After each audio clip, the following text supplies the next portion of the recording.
Jaya Radha Madhava Kunja Vihare Radha Madhava Kunja Vihare Gopijana Vallabha Girivaradhari Pijana Vallabha Girivaradhari Yashodanandana Rajajanaranjana Yashodanandana Rajajanaranjana Yamuna Iravanachari Yamuna Iravanachari Yamuna Iravanachari Yamuna Vanachar Jaya Radha Madhava Javiyade Radha Madhava Kunjaviyade Gopijana Vallabha Girivaradhare Gopijana Vallabha Girivaradhare Yashodanandana Brajajanaranjana Yashodanandana Brajajanaranjana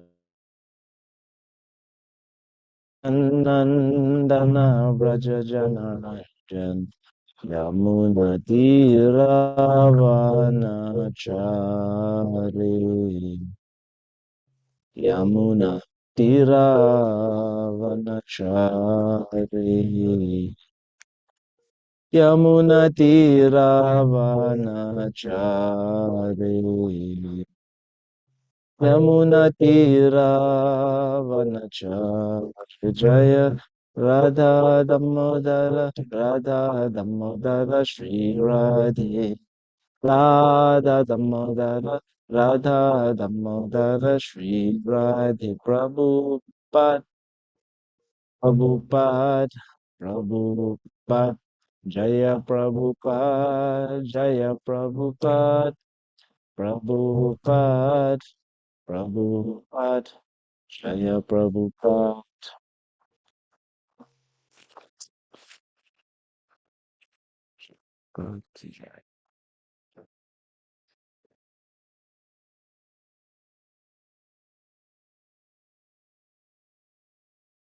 Om Namo Bhagavate Vasudevaya Om Namo Bhagavate Vasudevaya Om Namo Bhagavate Vasudevaya. Hare Krishna, dear devotees. Thank you all for attending this morning's Srimad Bhagavatam class. So today we'll be reading from Canto 5, Creation of the Fourth Order, Chapter 3, Rishabdev's Appearance in the Womb of Mary Devi, Text 15.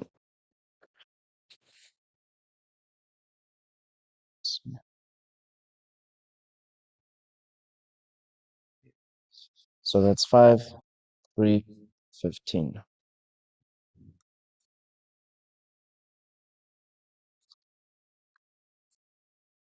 Okay, so the Brahmins of the sacrificial arena of Maharaj Nabi, who is Lord Rishabdev's father, are continuing to address the Lord who has appeared in his four-armed form to them in prose. Yat uha vava tava punar adra artar iha samahitas atarta diyam mandanam nastadya deva helanam deva devarhasi samina sarvan pativodum avidusham. Synonyms: yet, because; uha vava, indeed; tava, your; punaha, again; Adbra. Adbra Kartaha, O Lord, who performs many activities.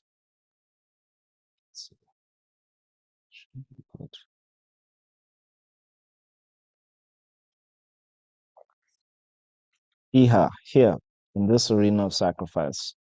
Samahutaha, invited. Tatra, therefore. Artha Dhyam, who aspire to fulfill material desires. Mandhana, not very intelligent. Naha, alas, that, that.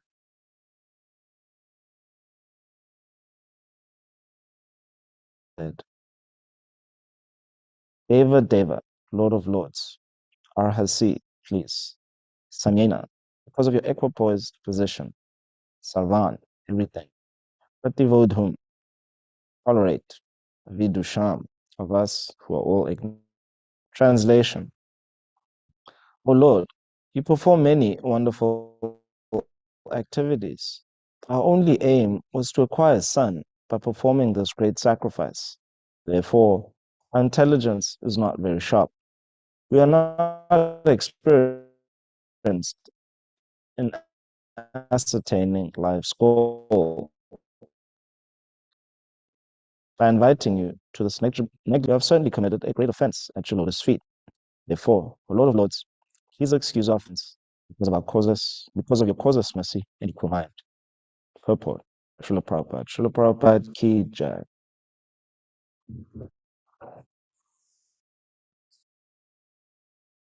The priest was certainly unhappy to have called Kunta for such an insignificant reason.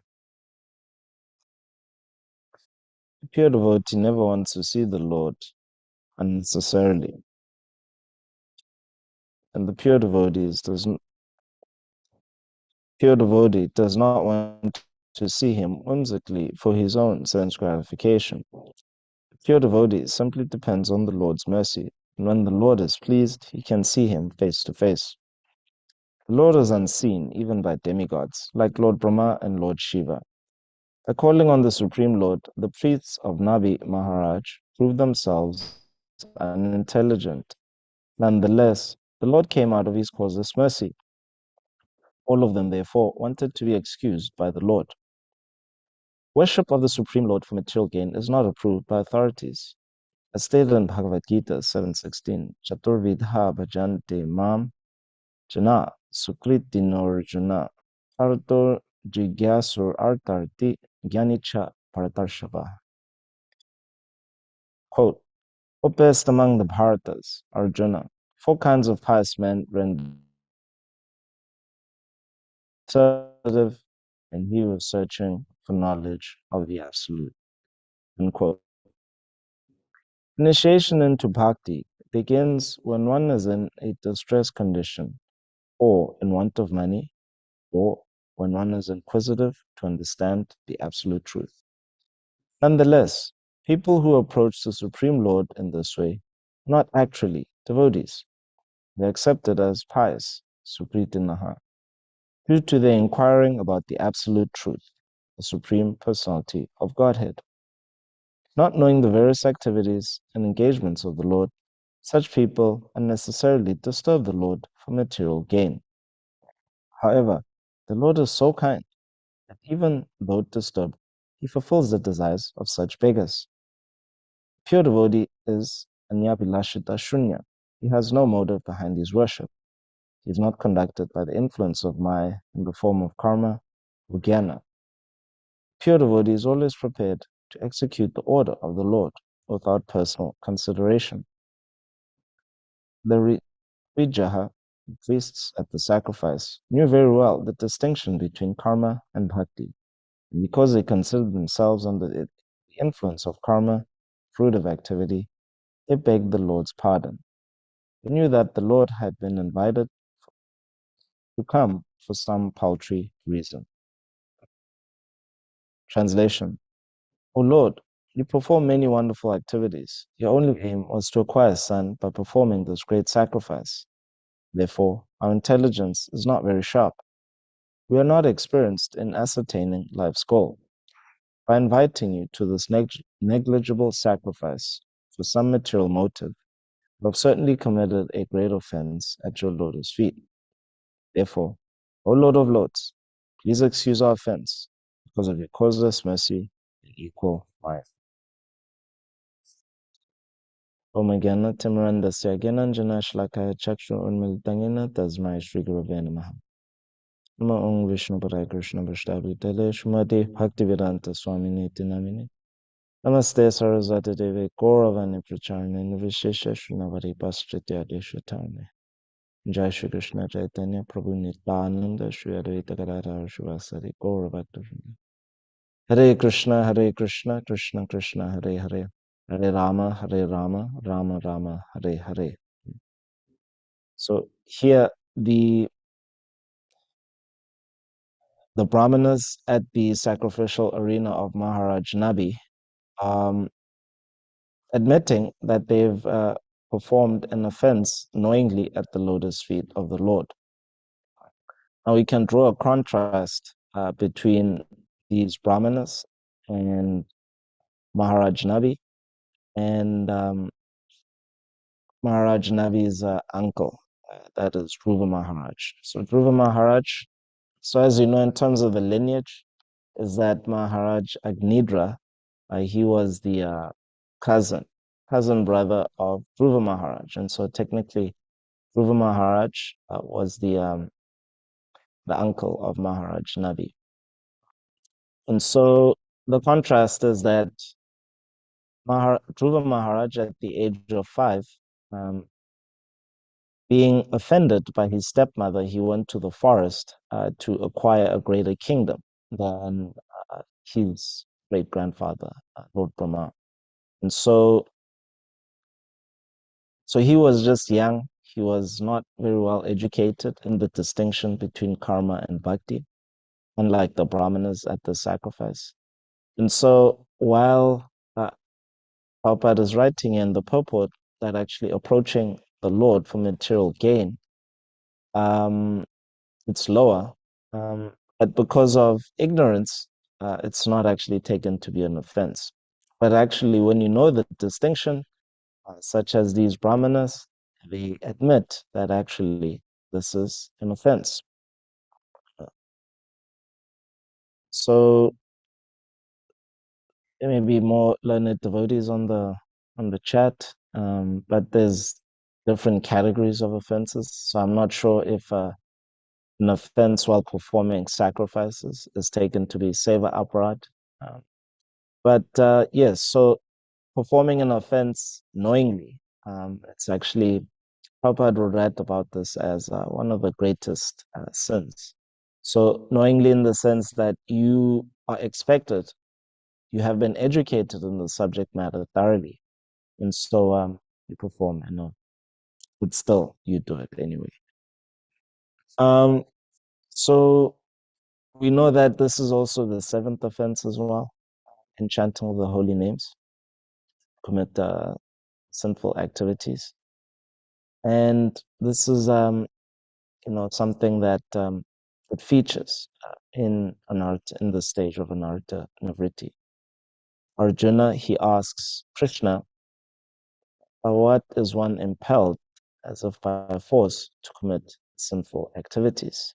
And Krishna, he says that it is lust only, which is the eternal enemy of the living entity. So this propensity to enjoy separately from the Lord it's an enemy. So here were the brahmanas and also Maharaj Nami impelled by lust. And when you look at the whole chapter, you'll actually see that the specific desire of Maharaj Nabi wasn't actually to have a son whom he can enjoy separately from him. In fact, his specific desire in the sacrifice is to have a son like the Lord.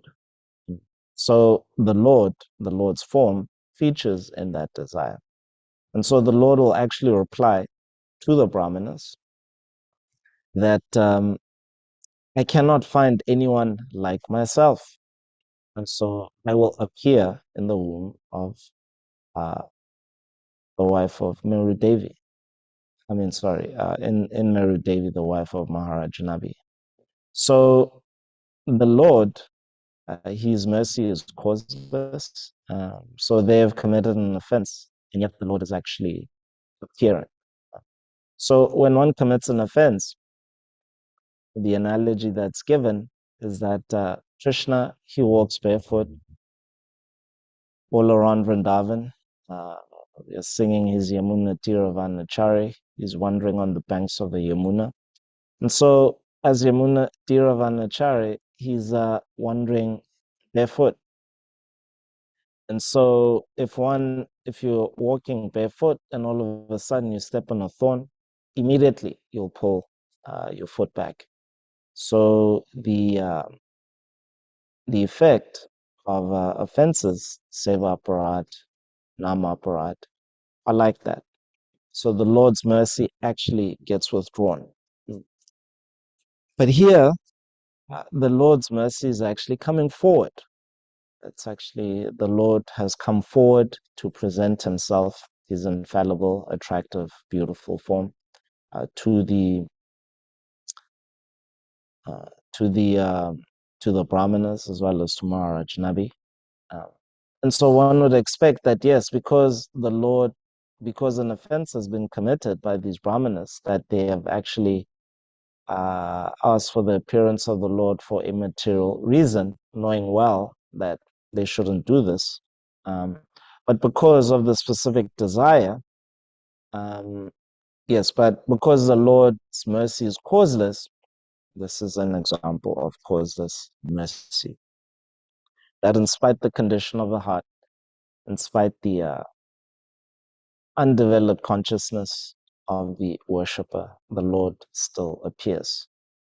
We see this also in the case of uh, Narada Muni as well, when he's telling his autobiography to his disciple, um, Vyasadeva, that the Lord actually appeared to him after he became an orphan, simply just to show his mercy to him. So he hadn't developed his consciousness sufficiently to actually get the audience of the Lord. But still, the Lord appeared, and the Lord tells him that I appeared to you simply just to encourage you so that you can go on in your practice. And then here, he's appearing before the nephew of Dhruva Maharaj. Um, because of his causeless mercy, and this is what the Brahmanas are admitting. And then further, he's actually going to go even further than that, just to illustrate that the cause of his appearance and the cause of reciprocating.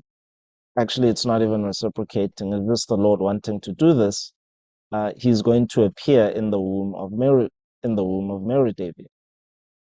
So there wasn't anything that the Brahmanas did uh, to actually grant the fulfillment of this desire. But the Lord, because he tells Maharaj Nabi that I cannot find anyone like myself, I'm going to appear. And so that appearance is Lord Rishabdev. And Maharaj Nabi appropriately names his son Rishabdev, which means the best of the human beings. And Maharaj Rishabdev in the following chapter is going to have 100 sons and establish Varnashram Dharma, teaching them how to establish it. And so they're going to establish it. Then the eldest son, Bharat, whom this planet is named after, Bharatavarsha, Maharaj Bharat, yes, is going to follow the orders of his exalted father, who is the supreme personality of Godhead. So yeah, so you can see the lineages that have been established by Swayambhuva Manu, in creating administrators of various planetary systems. It's quite amazing indeed. So I'd like to switch over to Madhurya Kadambani, Srila Vishwanath Chakravarti Thakur. So this is from the third chapter.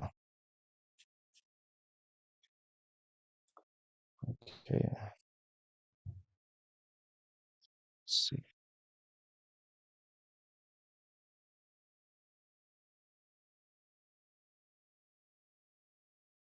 So the third shower of nectar, mitigation of inauspicious elements, narratives from sinful and pious works. After bhajana kriya comes anartha nivritti, or the clearing of unwanted habits that obstruct the progress of bhakti. There are four types of anarthas, according to their origin, rising from past sins, dushkritota, arising from previous pious works, sukritota, arising from offenses, aparadhota, and arising from bhakti, bhaktyuta. Anarthas from sinful and pious works.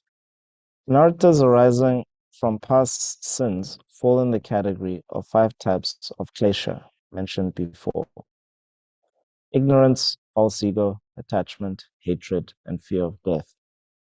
Anarthas arising from pious works are the desire for enjoyments that arise from pious action and the desire for liberation. Some sages also include the anarthas arising from pious action within the five types of kleshas. So here, the brahmanas are admitting themselves to be in this state of consciousness. That if you know the distinction between karma and bhakti, why is it that you would ask the Lord for material gain? And it's because of this. So, yes, actually, as a conditioned soul, this is the quagmire that you're in, is that um, you got to approach Krishna, whether you are a great sinner or you're a great saint.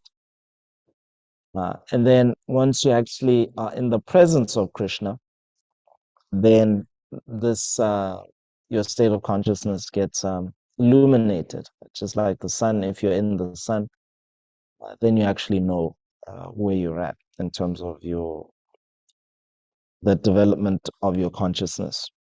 And so, in this particular case, if one is impelled to act sinfully as if by force, or one is impelled to ask from the Lord for material gain, um, in other words, from pious worshiping the Lord to increase your piety, then you are in this category. Nartas from aparada. Nartas that arise from aparad refers to those due to nam aparadas, but not seva aparadas, such as entering the temple in a palanquin or with shoes. The acharyas have discerned that seva aparadas are usually ineffective, being nullified by the chanting. Excuse me. The acharyas have discerned that seva aparadas are usually ineffective, being nullified by chanting the name, by recitation of stotras, having the power to cancel the effects, and by constant service. Constant engagement in these activities practically nips in the bud the effect of seva aparada. If one is careless, however, and takes advantage of being protected from the effects of seva aparada by these means, his seva aparada becomes nam aparada, an anartha that will obstruct his progress. So committing sinful activities on the strength of chanting. He is guilty of the nama aparada of committing sin on the strength of the holy name. Namno bhaladyasya hi papa buddhir. The word nama in this verse represents all the angas of bhakti that destroy anartha, the holy name, being the primary anga. Even according to Dharma Shastra, scriptures dealing with codes of karma, one should not commit sin knowing he can be freed from the effect by the strength by astrita, remedial measures for commission of sin. Then the effect of the sin will increase rather than be destroyed. So That's the specific consciousness with this offense, is that you know the remedy and so you do it anyway. But here, the Brahmanas admit that, well, we know that it's actually offensive to call you whimsically, but where else can we go? Because Maharaj Nabi has asked for a son like the Supreme Personality of Godhead. So if you want a son like the Supreme Personality of Godhead, asking Indra to come to the sacrifice or asking Brahma or Shiva, um, it it doesn't really you don't expect that they would be able to fulfill that desire because they are subordinate to the Lord, and how can they summon the Lord to actually appear in the womb of Meru Devi? So it's just best to ask the actual object of your desire, the Lord Himself. And so they were in a quagmire. Okay. So I want to switch gears a little and let's see what Bhakti Maharaj says on this point. So this is from a famous book, a famous series called Reflections, and Bhakti Maharaj has written Reflections on the Madhurya Kadambini. So let's see if we can find the appropriate section. We're on the third shower.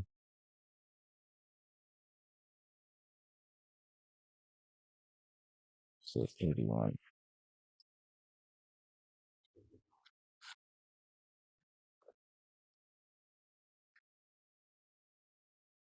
Third shower of nectar. This third chapter of the Madhurya Kadambini discusses anartha nivritti, the cessation of unwanted desires. Anartha means unwanted desires in the heart, and nivritti means to cease. Bhakti is always about the heart. If bhakti is not properly executed, it means that some contamination is present in the heart and is causing some obstruction. When the bhakti is pouring out unconditionally with great vibrancy, we understand that no obstructions are present, and the natural presence of the bhakti comes forth. Four different types of obstructions hinder bhakti and cover it. In some cases, they practically extinguish it. The first kind is called duskritota, when art is coming from sinful activities. The second kind is called sukritota, when art is coming from pious deeds. The third anartha is aparadhota, when art is coming from offenses. Finally, we have bhaktuta, when art is connected with our devotional service. So today we should reflect and look at these five different types of obstructions that actually, as Bhakti Tirthamaj is nicely describing, hinder the flow of the of bhakti. So as we know, Lord Chaitanya has said about the living entity, Jivara Swarupa Krishnara Nityadas. So this is the actual ontological position of the living entity, is that they are actually a servant of the Lord. So if you're a servant of the Lord, then you have bhakti in the heart. This is your characteristic. And so what obstructs it is these different types of unwanted things or unwanted coverings that obstruct. So the Brahmanas are admitting that they are sukritota, or they have this anartha. It's coming from performing this pious deed, performing the sacrifice, which is in the category, yeah, which is basically performing karma. Um, and then there's and also Krishna, he gives, you can take Krishna's description of the trappings of the mode of goodness as an example of this, particularly um, yeah, the Sukritota. So it's unwanted things coming from the mode of goodness. Now, yes, we are encouraged to perform devotional service in the mode of goodness, but because it's material, it can actually create an obstruction for the flow of bhakti. In particular, you can become attached to that particular mode. Um, and and so you can and that attachment usually it's due to you become attached to a specific designation or a specific feature of the mode of goodness. So for example, in the case of Sudama Vipra, he was actually attached to being an austere brahmana, being poor. So he felt that I'm under the full shelter of the Lord if I'm in this condition of life. And so the Lord, just to actually destroy that attachment, he gave him opulence more greater than Indra himself after he visited him in Dwarka. Um, and so it's just the opposite as well. If a devotee is attached to serving the Lord with great pomp and opulence, the Lord might reverse that condition, just simply to actually dissipate this covering in the heart so that the bhakti can flow. Understanding karma. As we look at devotional service, we must constantly remind ourselves that we deal with much more. We are constantly dealing with what we have done, who we were, what environments we were connected with, and how we used or abused those situations in previous lives. The soul is eternal. We are appearing on this stage as if we are in a play with acts 1, 2, and 3. We may be watching Act 3 or Act 1,000,000, due to the million or more bodies that we have inhabited. The soul, the same identity, has been undergoing a great variety of experiences. We are carrying that associated baggage in different ways, along with various patterns or residue. For this reason, interpersonal relationships can be difficult. In dealing with any individual, we are really dealing with many personalities or many aspects of personalities that combine together to make one dominant personality. So yes, Dr. Tetumaj is saying that we have a degree of schizophrenia when we are in an artanavritti, in the stage of an artanavritti. Um, so a lot of things come out, and you can get surprised that devotees who have been practicing for many decades, they may say something to you, or they may respond to a situation in a way that you don't expect, or they may not do what you expect them to do. Um, there's like a lot of turmoil and confusion and hurt from in in the war on Ukraine and that yatra as well, and the leadership. There's like a lot of turmoil that's, or you can see in your own personal life how your relationship with a devotee that you expected to do something, didn't do, or they did something that you never expected. So this is what Bhakti Tirtha Maharaj is explaining, that actually these anartas that cover the heart and cover the pure spirit soul creates these and they're coming from previous lifetimes. They just create these inebriety in behavior. Yes. But the hope is that even just from a material point of view, particularly schizophrenia on the neurochemical level, because what Dr. Tirtha Maharaj here is speaking about is schizophrenia on the false ego level. Um, and that's more subtle. On the neurochemical level, it's more on like the brain. And it's mentioned studies done by this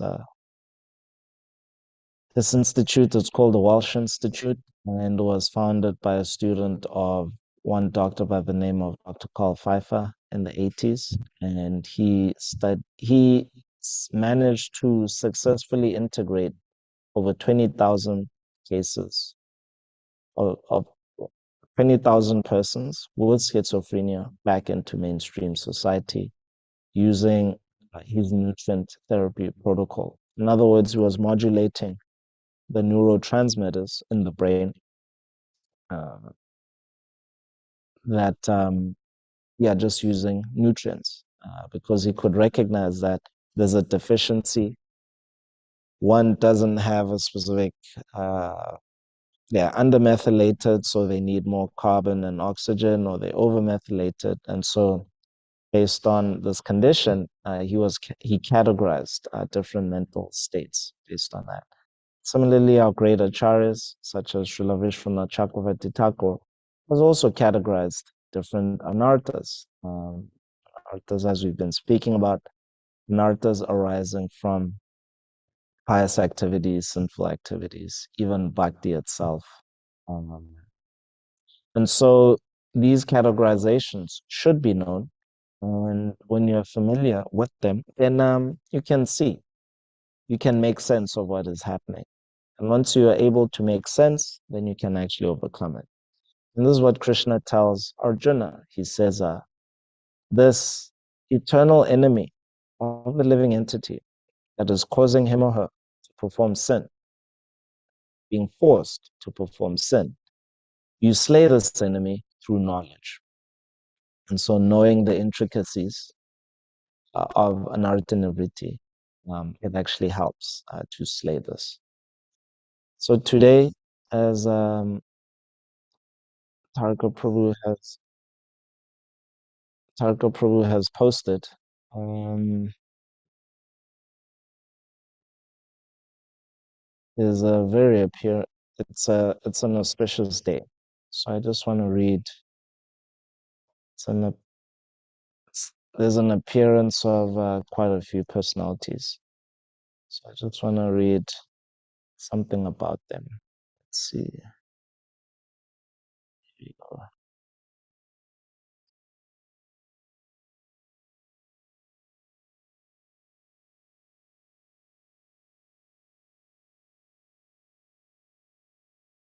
Okay, so today is the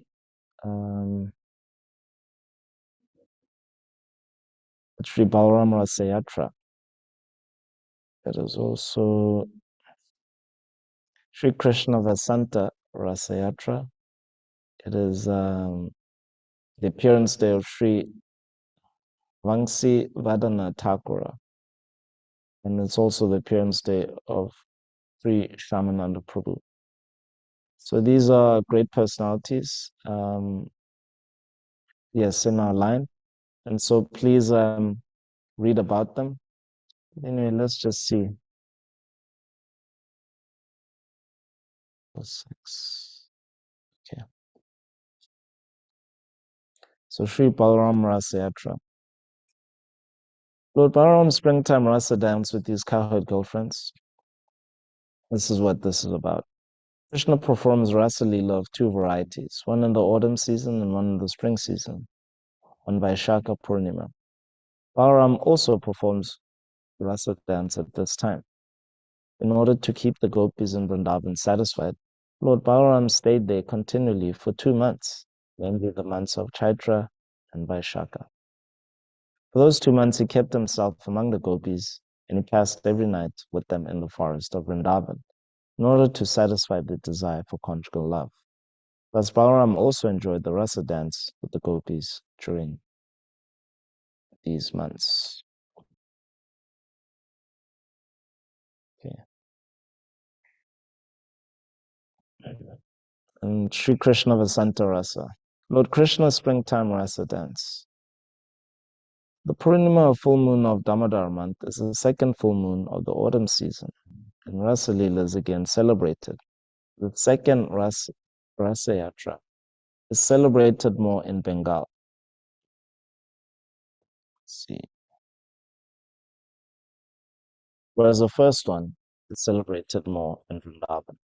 On this day, one should perform full worship of Radha and Krishna with many flowers and place them in Rasa Mandapa surrounded by the gopis. Sri Krishna Vasant Rasa is similar, excepting that it is in the spring, Vasant. At this time, everyone dresses in yellow. On this full moon night, the devotees usually leave pots of sweet rice or have some for the Lord to enjoy during his rasas. and then appearance of Sri Vangsi Vadana Thakur. Sri Vangsi Vadan Sri Vangsi Vadanananda Thakur appearance date. He wrote many sweet poems expressing his devotion to Krishna. So for a detailed biography, you can go to gaudiyahistory.com. Shamananda Prabhu, as you know, is a disciple of Hridaya Chaitanya, and he established the temple of Sri Radha Shamasundar in Vrindavan. He's also famous as being one of the first book distributors in Gaudiya Vaishnava history, sent forth by his teacher, Sri Jiva Goswami, along with Srila Narottam Das Thakur and Srinivas Acharya. So today is a very auspicious day when we should take shelter, asking the Supreme Lord Himself, Krishna, and His immediate expansion, Sri Balaram, as well as these great devotees on the Chaitanya tree, to help us clear these anarthas that arise from doing pious works, from sinful activities, and even from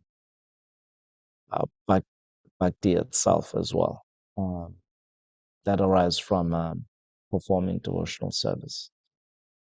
Hare Krishna. Are there any questions, reflections, or contentions?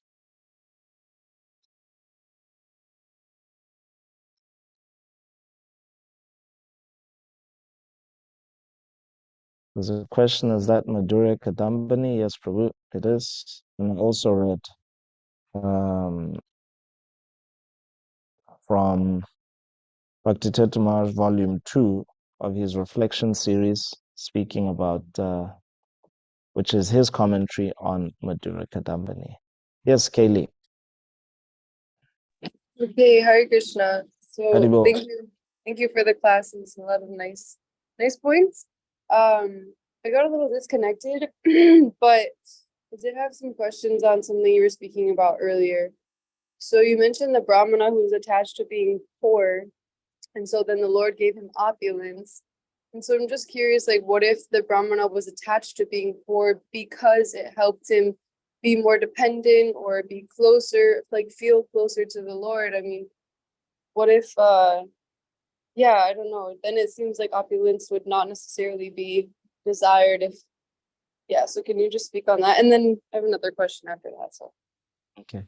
Yeah, so that's the nature of attachment, is that you have a good justification, but the Lord may not see okay. it that way. So, for example, um, Yudhishthira Maharaj was attached to being truthful, and so during the battlefield of Kurukshetra, the Lord asked him to lie, to say that in order for us to kill Dronacharya, he needs to become weakened in heart. And the way to actually weaken his heart is to say that his son, Ashwatthama, is dead. Now, at that time, Ashwatthama was not dead, but the Lord, being the personification of morality, the source of all Dharma, He's right there. He's saying, if you do this, this is actually dharmic. This is the correct thing. But in Yudhishthira's mind, it's adharma. It wouldn't be. Telling a lie is not dharma. But the point is that if you follow the source of dharma, the Lord Himself, at that point, He's saying, I'm making an adjustment. Because if we actually consider Dronacharya, the position he's taken in this whole political fight, this is the reaction that actually he deserves. So the source of dharma can make that adjustment. So the Lord wasn't asking Yudhishthira to perform adharma, but according to Yudhishthira's calculation, it was adharma. It was something that's not to be done, to tell a lie. So when you're dealing with the Lord directly, if the Lord says to you, I want you to do this, and you're saying, according to your estimation, nah, it doesn't look good. Um, so ordinarily, yes. So, and Prabhupada also gives the example that even a soldier, when he is ordered by the government to kill as a soldier and he kills, but then if he or she takes it upon themselves after the war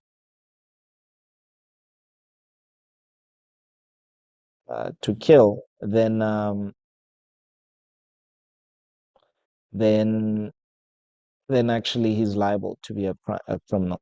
So there's a point of correction here from Tarko Prabhu. It was actually not a lie, but it was misleading. The elephant Ashwatthama had died. Yeah, so as far as I understood is that the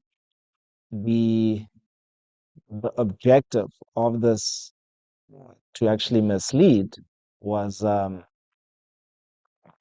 was to actually get him to believe, not that the elephant had died. So he couldn't. So Yudhishthira Maharaj actually added something in the Sanskrit to say that the elephant, Ashwatthama, the elephant had died. But Krishna, as far as I knew, the yeah, the original request was just to say it without that adjustment, and so that was the contention. But anyway, you can, yeah, I stand to be corrected on this point. Similarly, Krishna breaking his promise that he wouldn't engage in the fight, and he took up a will to protect Arjuna. So there's instances where Krishna is breaking, seemingly he's encouraging our dharma. He himself is performing a dharma, but he is the source of dharma. So if he says this situation, this is the appropriate thing to do, so you've been performing austerities, you're never a murderer, and now I'm asking you to actually kill somebody. We should take it for granted that this is within my self-interest. Does that answer your question, Katie? Yeah, that's helpful. Thank you. And then I have another question. Well, I guess on that point, really quick. So obviously, these personalities were dealing with the Lord face to face, so they were getting direct instruction. Never mind, actually. Okay. 'Cause yeah.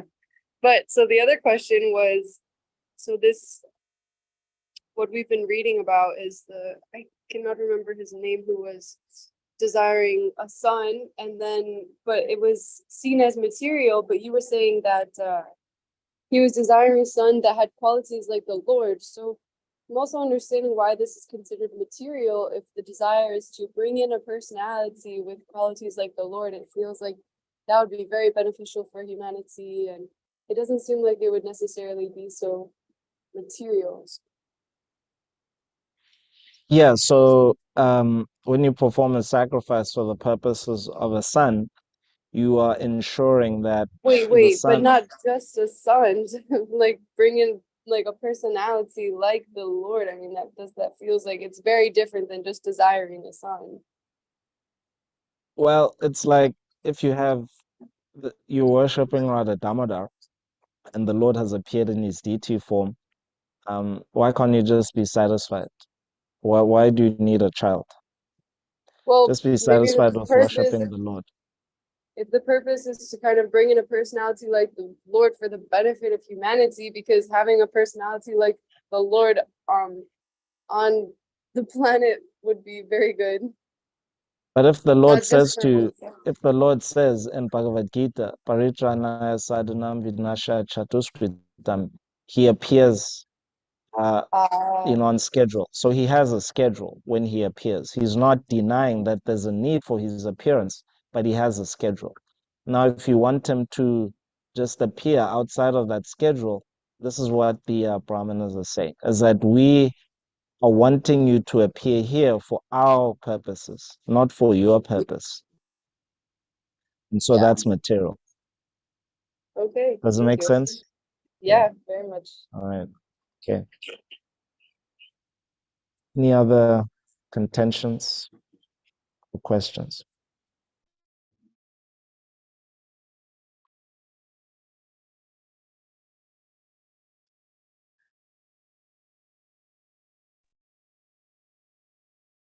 No contentions, Prabhu. I'd like to thank you for a really nice class. Covered Thank a you, Prabhu. lot of valuable points, and also covered the significant events on the Vaishnava calendar. So that was very nice.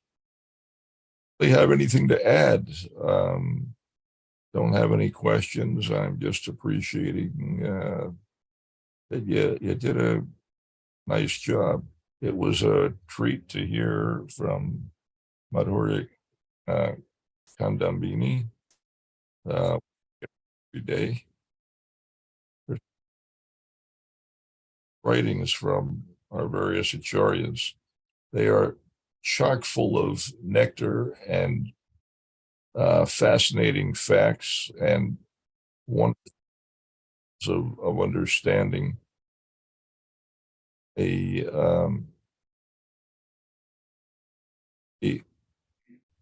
I think my one greatest lament in my life is that I don't have the time to study all of these different writings. There are so many wonderful books that are coming into print in English, and it's more than I can keep up with. There's so much there. It's this vast ocean of incredible nectar and understanding. And it's so nice. It's so wonderful. It's so sweet and so fascinating. It's just fascinating. And I want it all. I want all of it.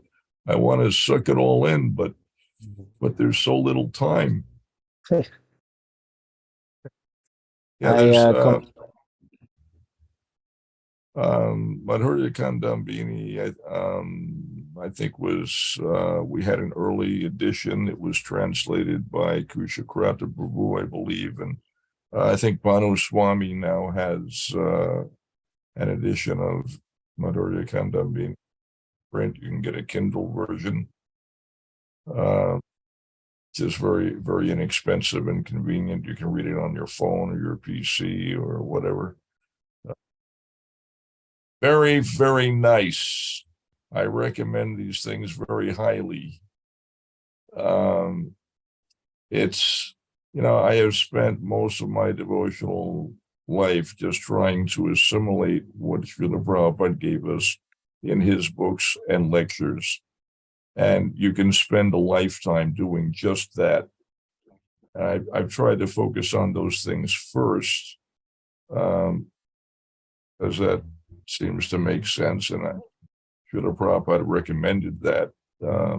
But there are all these other writings, and they're wonderful. And to miss out on that is it really is kind of a shame. If you're blessed with the ability to read, then to fail to engage your power of reading these wonderful books is a shame. Anyway, I'm delighted that you touched on all these things. Surprised to hear from Kandambini. That's great. A lot of great information there. And I'm always impressed by and represent these things in class. You're a sharp cookie. You've been blessed with a good brain. So that's good. We need such personalities.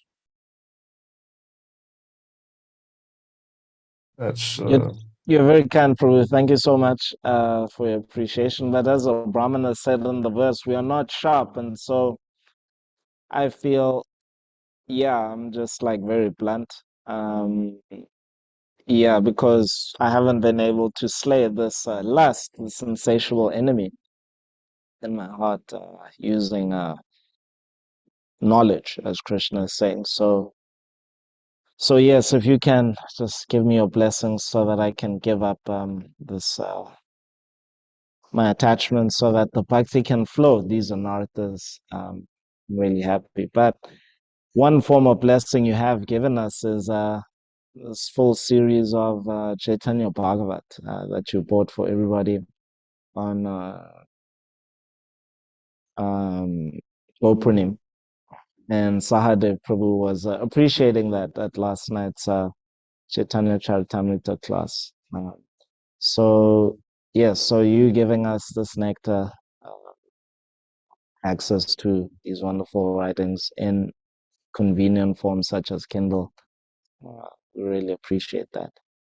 And even on your lamentation of wanting to like swim more in this ocean of nectar of writings of the previous acharyas, I was thinking that now, Prabhupada, he broke the storehouse of, the Vaishnava writings by translating Bhagavatam and, just creating so many devotees who are proficient in understanding these scriptures because of their practice. In other words, uh, expanding the hermeneutical tradition of bhakti to the West made it more accessible because the dominant language of the Earth planet currently is English.